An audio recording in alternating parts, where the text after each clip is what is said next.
యూజర్గా మాట్లాడాడని మితిమీరి మాట్లాడాడని అరెస్ట్ చేశారు. సో అదే పని అవతల పార్టీ వాళ్ళు ఇటు జనసేన లేడీస్ పైన కానీ, పవన్ కళ్యాణ్ గారి భార్య పైన కానీ, టీడీపీలో చంద్రబాబు గారి భార్య పైన, అట్లా అందరు లేడీస్ని కూడా వాళ్ళు కూడా చాలా మాటలు అనేస్తున్నారు. అంటే ముందు ఇతని పైన యాక్షన్ తీసుకున్నారు కానీ వాళ్ళపైన ఏమి యాక్షన్ తీసుకునేది లేదా కూటమి ప్రభుత్వం?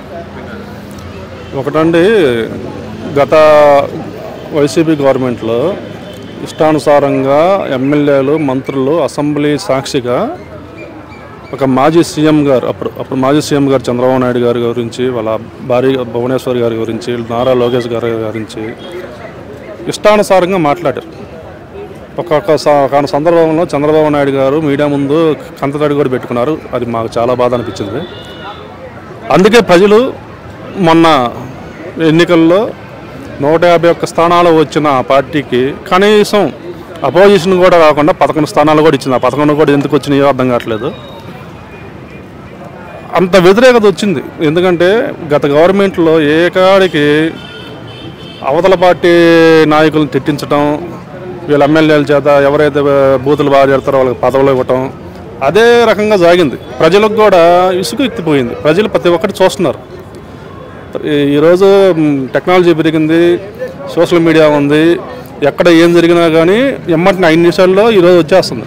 ప్రతి ఒక్కరికాడ సెల్ ఫోన్ ఉంది, అంతా ఉంది, అన్నీ గమనిస్తున్నారు ప్రజలు.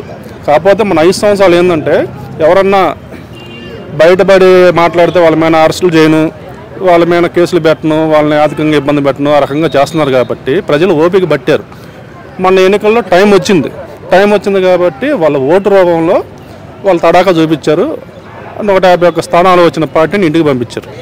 అలాగే పైన నరేంద్ర మోడీ గారి సారథ్యంలో భారతదేశం నెంబర్ 1గా ముందుకు దూసుకుపోతుంది. అలాగే ఆంధ్రప్రదేశ్కి కూడా డబుల్ ఇంజన్ సర్కార్ కావాలని, అటు కేంద్ర సహాయం కూడా కావాలని భారతీయ జనతా పార్టీతో ఇక్కడ పవన్ కళ్యాణ్ గారు కానీ, చంద్రబాబు నాయుడు గారు కానీ పొత్తు పెట్టుకొని అక్కడ 164 స్థానాల్లో ఘనమైన విజయం ఈరోజు ప్రజలు కూటమి ప్రభుత్వానికి అప్పగించారు.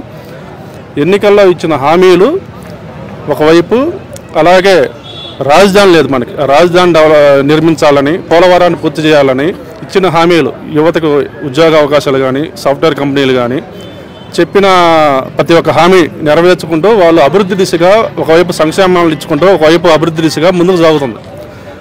ఆ రోజు లోకేష్ గారు కానీ, చంద్రబాబు నాయుడు కానీ ఒకటే అన్నారు, ఆడవారి గురించి ఎవరు మాట్లాడినా తప్పుగా సొంత పార్టీ వాళ్ళైనా వదిలిపెట్టము అని ఆ రోజు చెప్పారు. ఈరోజు ఈ కిరణ్ అనే అతను ఏదో ప్రెస్ స్టేషన్లో మాట్లాడాడు. అతని మీద యాక్షన్ తీసుకున్నారు, పార్టీ నుంచి కూడా సస్పెండ్ చేశారు. అలాగే గత గవర్నమెంట్లో ఎవరైతే అధికారాన్ని అడ్డం పెట్టుకొని ఇష్టానుసారంగా చేస్తున్నారో వాళ్ళకు కూడా ఈ రెడ్ బుక్లో ప్రతి ఒక్కరికి ఇప్పుడు ఓన్లీ అయింది 10 నెలలే, ఇంకా చాలా టైం ఉంది. ఎవరైతే తప్పు చేశారో, ఎవరైతే ఇష్టానుసారంగా బూతులు మాట్లాడి ప్రతి ఒక్కటి గుర్తుండిద్ది. ఇప్పుడు వాళ్ళకి ఇప్పుడు చంద్రబాబు నాయుడు గారు ఎంత బాధపడ్డారో అందరూ చూశారు. ఆయనకి గుర్తుండిద్ది, ప్రతి ఒక్కటి ఉండిద్ది. త్వరలోనే వాళ్ళకి కూడా రిజల్ట్ ఉండిద్ది. ప్రతి ఒక్కరి తప్పు చేసిన ప్రతి ఒక్కరికి త్వరలోనే, సొంత పార్టీ కార్యకర్త తప్పు చేస్తేనే ఊరుకోలేదంటే చంద్రబాబు నాయుడు గారు, అవతల పార్టీ వాడు ఆ రకంగా తన భార్య గురించి, లోకేష్ గారి గురించి, చంద్రబాబు నాయుడు గురించి ఆ రకంగా మాట్లాడిన వదిలిపెడతారా? మీరు అడుగుతున్న వదిలిపెడతారా? ఎవరిని వదిలిపెట్టరు. త్వరలోనే వాళ్ళకు కూడా చెప్పకూడదనే పని ఉంది. మామూలుగా ఏంటంటే మన టీడీపీ కార్యకర్తను ఒక అతన్ని అరెస్ట్ చేశారు. దేనికంటే వైఎస్ భారతి గారి పైన దారుణంగా కామెంట్స్ చేశాడని చెప్పి. సో అతన్ని అరెస్ట్ చేశారు, బాగానే ఉంది. అంటే సొంత పార్టీ అతనే అవతల వాళ్ళని ఇలా చేస్తే ఎంకరేజ్ చేయమని అరెస్ట్ చేశారు, బాగానే ఉంది. అయితే ఇటు పక్కన అటు పవన్ కళ్యాణ్ గారి భార్యను కానీ, చంద్రబాబు గారి ఫ్యామిలీ కానీ, లేడీస్ని కానీ అందరినీ కూడా చాలా అబ్యూజ్ చేశారు, మాట్లాడారు. సో మరి వాళ్ళపైన ఏమి యాక్షన్ తీసుకోరా ఇప్పుడు ఈ గవర్నమెంట్, కూటమి గవర్నమెంట్? రెడ్ బుక్ ఓపెన్ చేస్తే బాగుంటుంది. మరి లోకేష్ గారు ఎందుకు ఓపెన్ చేయట్లేరో వాళ్ళకే తెలియాలి. మరి రెడ్ బుక్ ఆల్రెడీ మొత్తం ప్రతి సభలో చెప్పారు. లోకేష్ గారు కూడా మరి అప్పుడు అంటే ఆపోజిషన్లో ఉన్నాం కదా, ప్రజల్ని రెచ్చగొట్టాలని రెచ్చగొట్టాడా, లేకపోతే రెడ్ బుక్ ఓపెన్ చేస్తాం, ఈ సంగతి చూస్తాం, అందరి పేర్లు రాసుకుంటాం అన్నారు. దగ్గర సంవత్సరం అవుతుంది. మరి రెడ్ బుక్ ఏడన్నా మిస్ అయిందా ఏంటో చూసుకుంటే బాగుంటుంది. అంటే ఇప్పుడు ఈ సొంత పార్టీ కార్యకర్తల మీద ఇట్లా శిక్షలు వేస్తే ఏం మెసేజ్ ఇస్తున్నట్టు? కొంత వాస్తవానికి చెప్పాలంటే రాజకీయ నాయకులు నేను చాలాసార్లు అబ్జర్వ్ చేస్తుంటామంటే ప్రజల్ని రెచ్చగొడతారు. రాజకీయ నాయకులు అందరూ కలిసి ఉంటారు అనడానికి ఇది ఒక చిన్న ఉదాహరణ. ఇప్పుడు అదే ఒక ఎమ్మెల్యేనో వాళ్ళు వీళ్ళు తిట్టారనుకో, వాళ్ళు వీళ్ళు కుమ్మగిపోతారు, మళ్ళీ ఒక స్టేజ్ ఎక్కారనుకో అందరు కలిసే ఉంటారు. ఏంటంటే రిపప్పులు ప్రజలు లేదా సామాన్య కార్యకర్తలు లేదా అందులో ఇంకా కొంచెం వెనక బ్యాక్గ్రౌండ్ అట్లా లేకుండా మామూలుగా ఎవడున్నాడో అమాయకులు బకరాకలను తీసుకెళ్ళి ఇది చేస్తూ ఉంటారు. అంటే ఇప్పుడు ఒక కార్యకర్త అనేవాడు ఎంత లీడ్గానే వెళ్తాడు, అంటే తన నాయకుడిని తిట్టినప్పుడు అవతల వాడిని ఎంత మాట అంటాను కానీ రెడీ అవుతాడు. మరి అదే పరిస్థితి వాళ్ళు అవతల వాళ్ళు మన వాళ్ళ మీద చేసినప్పుడు వీళ్ళు ఎందుకు ప్రతిదాడి చేయకుండా ముందు అసలు మనది ఎందుకు ఇట్లా చేసినట్టు? అంతే ఏ పార్టీ అయినా, ఇప్పుడు ఈ పార్టీ కాదు, వాస్తవానికి ఆ వైఎస్ఆర్ కాంగ్రెస్లో కొంచెం ఏంటంటే లీడర్స్ ఎమోషన్ అయినరు. ఇందులో ఏమవుతుంది, లీడర్స్ బాగానే ఉంటారు, లీడర్స్ ఇలా తిట్టి రేపు మళ్ళీ ఈ పార్టీలో కాకపోతే ఆ పార్టీలో మారే వాళ్ళంతా లీడర్లు. కార్యకర్తలు ఏముంది, ఈ జెండా కాకపోతే ఆ జెండా అని కార్యకర్తలు మారారు కదా. ఎక్కువ శాతం కార్యకర్తలు ఏ పార్టీ వాళ్ళు ఆ పార్టీకే ఉంటారు కాబట్టి వాళ్ళని రెచ్చగొడతా ఉంటారు. బలయ్యేది కూడా కార్యకర్తలు. ధైర్యం చూసుకునే పార్టీ ఉందని అందరితోనే అంటాడు కదా, ఏ మాట అన్నా కానీ. సో పార్టీ ఈ రోజు కార్యకర్తను ఇట్లా ఇబ్బంది పెడితే సో ఇంకొక కార్యకర్త అట్లా అనగలుగుతాడా మళ్ళీ? వాస్తవానికి అతను అనాల్సింది కాదు, అనడం తప్పు. ఎవరైతే ఉంది కార్యకర్త అయినా ఎవరైనా అనడం తప్పు. ఇప్పుడు ఎట్లా అయితే కార్యకర్త శిక్షించారో నాయకుడిని కూడా శిక్షిస్తే ఇంకా గవర్నమెంట్ బాగా పనిచేస్తుందని అర్థం. ఇప్పుడు ఏమవుతుంది, ఆ కార్యకర్తను జైల్లో వేశారు, అతను పోయి కోర్టుకు పోయో బెయిల్ తెచ్చుకున్న అంత స్తోమత స్థాయి లేదు కాబట్టి కార్యకర్తను ఇమీడియట్లీ అరెస్ట్ చేశారు. అదే ఒక ఎమ్మెల్యేని అయితే ఇంత ఇదిగా అరెస్ట్ చేస్తారా? ఈ ఎమ్మెల్యేని అరెస్ట్ చేసిన వచ్చే దుంకేదో కూడా కార్యకర్తలు. మళ్ళీ కార్యకర్తను అరెస్ట్ చేస్తే ఏమంటారు, అవి వాడు కరెక్ట్ చేయలేదు కాబట్టి ఉన్న అరెస్ట్ చేసినామంటారు, అంతే. గా టీడీపీ కార్యకర్తని సోషల్ మీడియా పనిచేసే అతన్ని అవతల పార్టీలో జగన్ గారి భార్యను తిట్టారని చెప్పి అరెస్ట్ చేశారు. ఇటు పక్కన పవన్ కళ్యాణ్ భార్యని అలాగే చంద్రబాబు గారి భార్యని వాళ్ళ ఇంట్లో లేడీస్ అందరిని తిట్టారు కదా అవతల పార్టీ వాళ్ళు. మరి వాళ్ళపైన యాక్షన్ తీసుకునేది ఉందా లేదా ఈ కూటమి ప్రభుత్వం? డెఫినెట్లీ కూడా తీసుకుంటున్నా. కాకపోతే ఏంటంటే ఇక్కడ ఎవరైనా లేడీసే కాబట్టి మనం ఒకళ్ళు తిట్టినా కూడా మనం వాళ్ళ నుంచి వచ్చాం కాబట్టి దాని కూడా ఆలోచించాలి. కాకపోతే వాళ్ళు ఏం చేశారంటే వాళ్ళ మామూలుగా వచ్చేసి వాళ్ళ యుద్ధం వాళ్ళ కూటమి కోసం వాళ్ళు ప్రయోజనం కోసం వాళ్ళు అట్లా చేసుకోవచ్చు. సో వాళ్ళు మాట్లాడుకుని మళ్ళీ తర్వాత మీరే కదా, సో తర్వాత వచ్చి అతనికి ఏదో ఒక న్యాయం చేస్తారు డెఫినెట్లీ. కాకపోతే ఇక్కడ ఏంటంటే రాజకీయ లబ్ధి పొందడానికి మాత్రమే అక్కడ అంత చేసింది, ఇదైతే వాస్తవం. అంటే ఇప్పుడు పవన్ కళ్యాణ్ గారైనా చంద్రబాబు గారైనా వాళ్ళ ఇంట్లో వాళ్ళు అవతల వాళ్ళని ఎప్పుడు వాళ్ళు కామెంట్స్ చేయలేం. ఆ పార్టీలో ఈవెన్ నాయకులు సైతం కూడా నోరు జారి చాలా అతిగా మాట్లాడిన వాళ్ళు ఉన్నారు. అంటే ముందు కార్యకర్తలు కానీ నాయకులు కానీ అందరిపైన యాక్షన్లు తీసుకోవాలంటారు, లేదా రెడ్ బుక్ అన్నారు కదా, మరి దాన్ని అమలు చేసేది ఉందంటారా? ఉంది కదా, ఇంకా 2029 ఎలక్షన్ ఉందిగా. సో ఎలక్షన్ లోపు ఖచ్చితంగా ఎవరినో ఒక ఇప్పుడు ఆల్రెడీ వచ్చేసి మనోడిని ఎవరు వంశీని ఆల్రెడీ కేసులో పెట్టేసినట్టున్నారు. సో నిదానంగా ఒక్కొక్కరు తీసుకుంటారు. సో నిదానంగా ఒకళ్ళు తీసుకొని ఆ రెడ్ బుక్లో ఎవరెవరు ఉన్నారో చేసింది తక్కువేం చేయలేదుగా 5 years. So YS Jaganmohan Reddy అనే పర్సన్ యాక్చువల్లీ యూత్కనే పర్సన్ లేదు. మేము వచ్చి ఇక్కడ వచ్చేసి జాబ్ చేసుకుని ఐటీ ఫీల్డ్లో ఉన్నామంటే మాకు ఇంత ఎందుకంటే ఆడ మాకేం లేదు కాబట్టి ఇక్కడికి వచ్చి మేము వర్క్ చేసుకుంటున్నాం. వీ హ్యావ్ టు, మీకు తెలిసే ఉంటుంది కదా, అక్కడికి ఏమీ రాలేదు. ఏం తెచ్చాడంటే ఒక సంక్షేమం తెచ్చాడు. సో సచివాలయం ఆర్ వాలంటీర్స్. సో వాలంటీర్ అంటే వాళ్ళు ఏంటంటే అక్కడ వాలంటీర్ వాళ్ళని వాడు ఫోర్స్ చేశాడు. ఎలక్షన్ మూమెంట్లో కూడా మీరు చూసుంటారు ఐ థింక్. సో అక్కడ ఏంటంటే మీరు వేసిన ఓట్స్ డైరెక్ట్గా మా ప్రభుత్వానికి మన ప్రభుత్వం బాగా చేస్తుంటే అది తప్పు. అది అసలు ఆ సంక్షేమే తప్పు. అందువల్ల దాని గురించి నేను తప్పు అనట్లేదు. సో వాళ్ళ ప్రభుత్వం ఏం చేస్తుంటే సంక్షేమం చేసుకుని కానీ డెవలప్మెంట్ లేదు. That is clear. అలాగే ఏ కార్యకర్త అయినా కూడా సోషల్ మీడియాలో పనిచేసినా బయట ఆఫ్లైన్లో పనిచేసినా నా నాయకుడు ఉన్నాడనే ధైర్యంతోనే కొంచెం నోటు జారి మాట్లాడి ఉన్నా. అయితే సొంత పార్టీ అతన్ని అరెస్ట్ చేస్తే అంటే దీంట్లో ఏమన్నా మెసేజ్? సొంత పార్టీని అరెస్ట్ చేసినా కానీ అక్కడ జైల్లో కూడా వాళ్ళ ఫ్యామిలీతో మాట్లాడే ఛాన్స్ ఉంటుంది. ఎందుకంటే వాళ్ళ ప్రభుత్వం కాబట్టి నేను ఎవరికి అగ్నిస్ట్ కాదు. సో ఏంటంటే నేనంటే వాళ్ళ ప్రభుత్వానికి కూడా వాళ్ళు ఏంటంటే డైరెక్ట్గా అక్కడికి వెళ్ళి కూడా మాట్లాడతారు. మీకేం ప్రాబ్లం లేదు, నేను ఉన్నాను, ఒక 30 days ఉండు ఇక్కడే, సో సింపతి వస్తుంది, సో నెక్స్ట్ వీక్ ఇలా ఎలక్షన్ బాగుంటుంది ఇంకా అని వాళ్ళు అలా సింపతి గెయిన్ చేస్తారు. అంతే తప్ప డైరెక్ట్గా ఏంటంటే నేను అరెస్ట్ చేస్తాను ఇదంతా ఏంటంటే పబ్లిసిటీ పెంచుకోవాలి. ఎందుకంటే జనాల్లో అందరూ గొర్రెలు. సో వాళ్ళకి వెళ్ళింది అనుకోండి, సో ఇట్లా జరుగుతుంది, సో మన ప్రభుత్వానికి ఇట్లా చేసినంటే మామూలుగా అట్లా వెళ్ళిపోయింది అనుకోండి.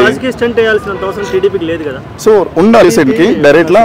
టీడీపీ గవర్నమెంట్ మహాసేన రాజేష్ ఇట్లా చాలా మంది కూటమి ప్రభుత్వం అనేది ఏర్పడిన తర్వాత మరి వీళ్ళంతా ఒక తాటి మీదకి వచ్చిన తర్వాత కూటమి అనేది ఏర్పడిన తర్వాత మహాసేన రాజేష్ కానీ ఇంకా చాలా మంది ఉన్నారు. మరి టీడీపీ గవర్నమెంట్ వాళ్ళ మీద చర్యలు ఎందుకు తీసుకోలేదు? వాళ్ళ మీద చర్యలు తీసుకోవాలి కదా. ఇప్పుడు పిఠాపురం వర్మ గారు ఉన్నారు, ఆయన ఎగ్నిస్ట్గా మాట్లాడుతున్నారు. ఇప్పుడు చాలా పార్టీ కార్యక్రమాలకు కానీ చాలా బూతులు అనేది ఇప్పుడు కూటమి ప్రభుత్వం ఏర్పడిన తర్వాత అందరూ కలిసి పనిచేయాలని చెప్పేసి వచ్చిన తర్వాత రాజేష్ మహాసేన అనే వ్యక్తి ఉన్నాడు, ఎగ్నిస్ట్గా ఓటేయొద్దని చెప్పేసి అని పబ్లిక్గానే చెప్పాడు. మరి అందరి మీద చర్యలు తీసుకోవాలి కదా. ఇప్పుడు రాజకీయ ఏంటంటే రాజకీయ డిబేట్లు రాజకీయ కాదు లేదంటే మ్యానిపులేట్ చేయడం ఇవేరాను ఇక్కడ సిచ్యువేషన్ అంటే ఒక మహిళని తిట్టడం అనేది సిచ్యువేషన్ దాని మీద అరెస్ట్ చేశారు. ఇప్పుడు దానికి తిట్టినోళ్ళు ఎవరు లేరా? టీడీపీలో ఎవరు లేరా? టీడీపీలో ఎవరు లేరు తిట్టినోళ్ళు? అందరూ ఇది మొదలు అనుకో. ఏదో కిరణ్ ఏదో అరెస్ట్ చేశారు, లేకపోతే దీన్ని ఏదో సాగు చూసుకుని ఇప్పుడు రేపొద్దున వైసీపీ కార్యకర్తలను అరెస్ట్ చేస్తారు, లేకపోతే వైసీపీ నాయకులను అరెస్ట్ చేస్తున్నారు. ఇదంతా చేయవలసింది వస్తుంటే ఏంటంటే చాలా ఉంది ఇంకా చేయవలసింది గ్రౌండ్ లెవెల్లో. టీడీపీ కార్యకర్తలు కానీ చాలా మంది ఉన్నారు. అందరినీ ఇంకా అవన్నీ చూసుకుంటా ఏదో కిరణ్ ఏదో అరెస్ట్ చేశారు. అది కూడా జరిగిద్దాం వాళ్ళ దృష్టిలో ఇంకా రాలేదేమో. ఇదంటే వైరల్ అయిపోయింది కాబట్టి ఆయన సారీ చెప్పాడు. కరెక్టే, భారతీయ గారిని తిట్టాడు, విమర్శించి తప్పేది. జనసేన కానీ టీడీపీ కానీ దాన్ని ఖండిస్తుంది, పూర్తి ఖండించింది.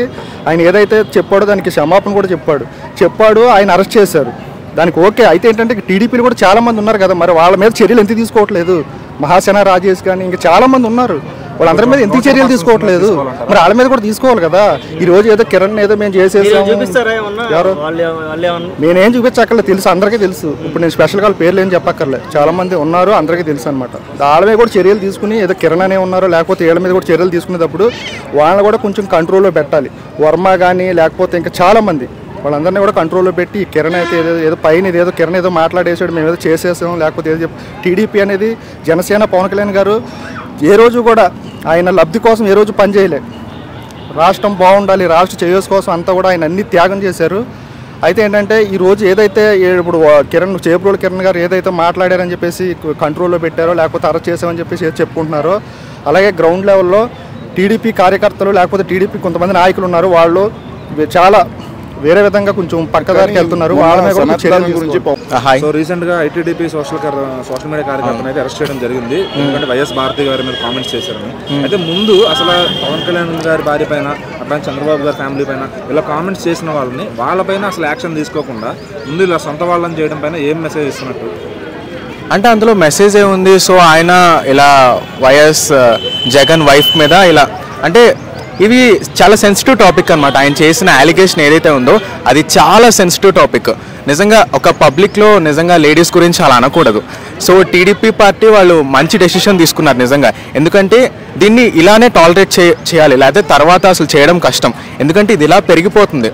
సో పబ్లిక్లో ఇలా విమెన్ గురించి ఇలా మిస్లీడ్ చేస్తూ అలిగేట్ చేయడం అనేది అసలు రాంగ్. బట్ టీడీపీ పార్టీ ఏంటంటే వాళ్ళ పార్టీ వాళ్ళని ఇలా ముందే కట్టడి చేయడం. సో ఇది చాలా మంచి డెసిషన్ అనమాట, ఎందుకంటే దీని తర్వాత కూడా చాలామంది ఇలా అనాలంటే వాళ్ళు కొంచెం భయపడతారు. నిజంగా ఒక విమెన్ మీద ఇలాంటి అలిగేషన్స్ వేయాలంటే భయపడతారు. ఇది మంచి డెసిషన్. కాకపోతే ఏంటంటే మీరు అడిగినట్టు సో పవన్ కళ్యాణ్ భార్య మీద కానీ ఫ్యామిలీ లేడీస్ని అటు జనసేన కానీ టీడీపీ కానీ ఇంకా ఎక్కువ మాట్లాడారు వాళ్ళు. సో మరి వాళ్ళపైన కూడా మరి ఏమి రివెంజ్ కానీ ఇట్లాంటి యాక్షన్లు కానీ అరెస్టులు కానీ ఏమి ఉండవా? అంటే అది మనం చెప్పలేము. సో ఇంటర్నల్గా పార్టీలో ఏం జరుగుతుంది అనేది మనకు తెలీదు. మనకి బయట కనిపించేది ఒకటి, మీడియా పోర్ట్రే చేసేది ఒకటి, హైదరాబాద్లో యూట్యూబ్ ఛానల్స్ పోర్ట్రే చేసేది ఇంకొకటి, రైట్? సో ఇంటర్నల్గా ఏం జరుగుతుంది అనేది మనకు తెలియదు ఖచ్చితంగా. సో వాళ్ళు తీసుకున్న ఈ డెసిషన్ గురించి మాట్లాడుకుంటే వాళ్ళు తీసుకుంది చాలా మంచి డెసిషన్ నిజంగా. సో ఇది అప్రిషియేట్ చేయాల్సిన విషయం. అంటే పార్టీకి సపోర్ట్ చేసినట్టు కాదు కానీ క్లీన్ చేసిన తర్వాత సో ఖచ్చితంగా ఇది టాలరేట్ చేయాలి. సో విమెన్ని పబ్లిక్లో ఇలా అలిగేషన్స్ వేయడం, సెన్సిటివ్ టాపిక్ మీద అలిగేషన్స్ చేయడం అనేది ఖచ్చితంగా టాలరేట్ చేయాలి. సో వాళ్ళు స్టార్ట్ చేసిన ఇనిషియేటివ్ మంచిది.